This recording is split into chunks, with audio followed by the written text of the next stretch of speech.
Death Grips. Wait, don't go! I think everyone and their mother knows about this Sacaremento-based hip-hop group, but in case you didn't, here's a quick rundown. Formed in 2010 by Andy Morin, Zach Hill, and MC Ride, Death Grips became a force in the underground music scene. From their mixing and mashing of punk rock, rap, and industrial soundscapes, they made a very inventive sound that changed the entire sound and atmosphere of hip-hop for the decade. They are also one of the most controversial rap groups of any kind, having a lot of controversy from missed shows, inappropriate album covers, and many different things. So either you love or hate Death Grips, you gotta admit that they made a freaking impact on society as a whole. And as a fan, I wanted to talk about all their releases, even their mixtape Ex-Military, and rank them from worst to best. This list is based on my opinions only, so if you disagree with the placement of a certain album or a certain project, please don't get super mad about it, just take it with a grain of salt. Anyway, let's start off the list with... boring.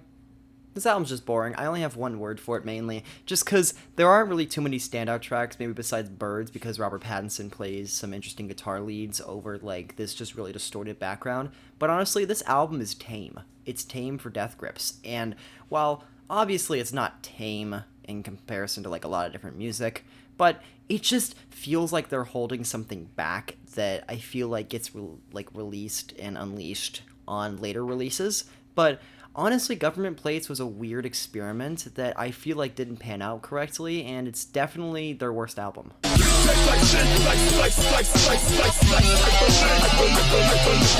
A lot of people love this project and a lot of people hate it. I'm right down the middle because there's a lot of great aspects to this album. For starters, the production is obviously top-notch from Death Grips. It's very in-your-face, direct, and a lot more punk-inspired than I thought it would be, but I think that's a great turn in a different direction. The song Giving Bad People Good Ideas, while annoying at first listen, it honestly grows into this weirdly chaotic earworm. I don't know how to describe it. And Spikes, with its forward-facing and aggressive direction, honestly is one of my favorite Death Grips songs ever. But then a lot of the songs also fall into territory of just meh. For example, I find that track to be very, for lack of a better word, and just many different aspects of this album fall into a category of noise and distortion that honestly doesn't capture the ear. It is not really too I guess interesting. And I'm a fan of noise music and noise rock and noise rap and industrial. I am a giant fan. I'm seeing 9 Inch Nails this year, but this just, I feel, has no unique qualities in some regards, but there's obviously some gold in here if you keep digging, so don't take this as a complete unrecommendation, because I think this album has a lot of potential as it is.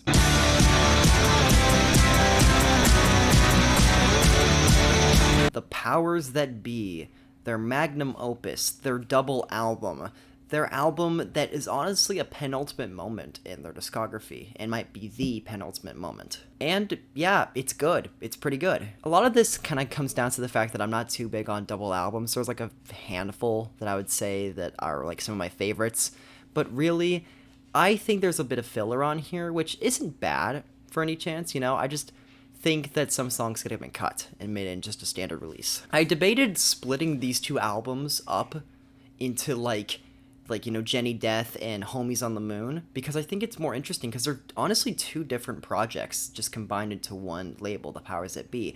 But I decided to keep it concise just to talk about the studio output, I definitely prefer Jenny Death over Homies on the Moon just because of its more punk rock and abrasive soundscapes, but honestly, Homies on the Moon is a pretty good first half. The weird interpolated Bjork samples, along with MC Ride's manic performances on songs like Up My Sleeves, Billy Not Really, Black Quarterback, and Voila, are honestly pretty captivating. Jenny Death is the same way, with tracks like I Break My Face. What the fuck is that title? I don't...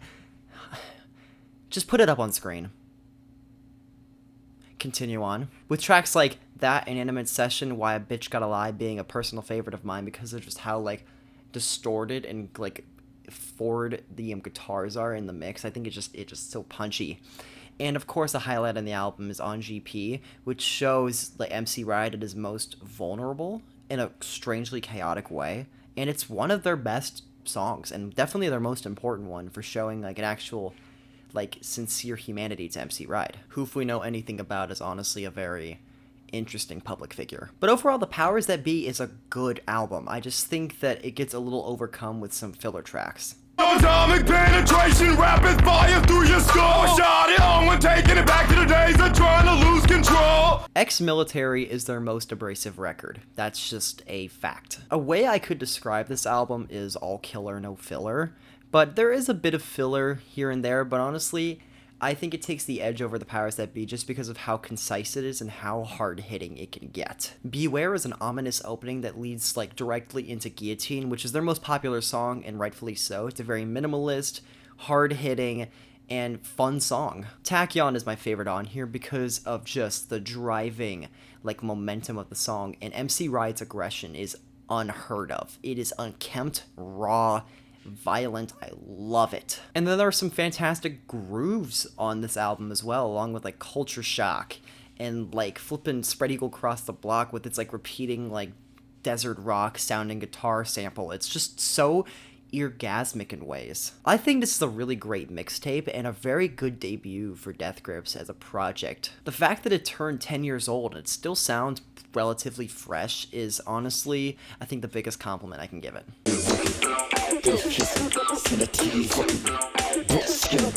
Longtime viewers would know this is my first ever music-related content on my channel. This album actually jump-started me wanting to do music criticism, so I have a soft spot in my heart for it. It would have been number 1 if I would have done this list 2 years ago, but I think number 3 is a good place for it. And I'm not just saying that the bias has like most to do with the album's quality, because honestly I think this is definitely one of their best albums. It's one of their most experimental, one of their most heady, one of their best written, one of their best produced. There's a lot of stuff to love on this album. From the opening track, Death Grips is Online, it hooks you with this very like retro sounding vignette of sounds just hitting you head on, with Stefan sounding very like monotone throughout like the song, like he did on Get Got. And then it follows with Flies, which is very ominous and very descriptive in its lyrical content, and then leads into Black Pain, which is another sledgehammer through a door. And one of my favorite tracks on here, Linda's in Custody, is a very trippy and very just disorienting song that leaves you in a place that it just takes you on a journey. Songs like Ha Ha Ha, Streaky, and Dilemma are highlights on the second half as well, and it doesn't end like too badly as well, like with Disappointed. My main critique of this album is that it doesn't have too much replay factor, and it very much so flows like an album, which is not usually a criticism most times, because honestly I prefer album experiences, but a lot of Death Grips tracks kind of hit on their own singularly, which I much so prefer. But no, I have a lot of love for this album, and I think that you should definitely check it out once you get into like Death Grips' more accessible stuff, like Deep down madness, chaos in the brain, let my blood flow, make my blood flow through you, man. Okay, this album isn't too accessible, but if I'm real with you, this one grew on me like a tumor. Come Up and Get Me is a dirty, grimy sounding track with some of the rawest like performances from MC Ride. It shows him in this place of despair, and it's just devastating. Little Boy follows that up with like these like weird like arpeggiated like I don't know what they're called, but like they just go doo doo doo doo, and it's just really eloquent throughout the track, and it sticks in your head. No Love is a non-stop riot of a track that has monstrous bass and booming production. It's honestly one of my favorite Death Grips songs, period. World of Dogs is aggressively blissful. Whammy is fun as hell to sing along to. Hunger Games is a very amazing track as well, and it ends off really well with For Artificial Death in the West. It's honestly a very, very solid album, and I think it's kind of slept on when you look at Death Grips' discography as a whole. And now we are at number 1. This right here is the big boy right here. This album is honestly one of my favorite albums of all time, and we already know what it is. We had to narrow it down already. It's How'd you know? Someone tell you let you go. Slow road anticipation. Gross on deviated. The Money Store is a masterpiece. I don't think that's even debated anymore. Like, the album was such a fresh and inventive sound that was brought into like a bigger musical audience, and it is seen as one of the greatest albums of last decade. Get Got is a brilliant opening track, like fusing Eastern music along with like this very psychedelic and glitchy like instrumental, and it's a very great intro track. The Fever is a very great follow-up and sets the tone for the rest of the album. It continues the momentum into Hustle Bones, which is a very aggressive and one of the heaviest moments on the album, and then right into I've Seen Footage, which is one of the catchiest and most well-known songs off this album. System Blower, The Cage, Punk Weight, there are some fantastic tracks on here leading out the second half. Fuck That, Bitch Please being a really fun, catchy classic, and then Hacker ending off the album. Oh my god. There are no bad songs on this album, especially the album ending with Hacker, which is debatably their best song. It's kind of perfect in a way. Of course, not everyone's gonna like this album or Death Grips as a whole, but this album itself is honestly a must listen if you're into any type of music. I think it's a very important album that came out recently and has shaped a lot of modern musical trends that have been coming out. Bitch, please, you must be smoking rocks, real shit. I hope you guys enjoyed a Chad Kroeger knockoff talking about an incel's favorite band. It was a really fun video to make, and I wanted to get something out that was actually quality and not just interviews and podcasts and stuff. You should follow my socials, which are in the link in the description, and you should also check out the website that I write for, Cinemasters, which is a film-based blog and discussion website where I write different articles based on different film and TV properties that I respect or don't.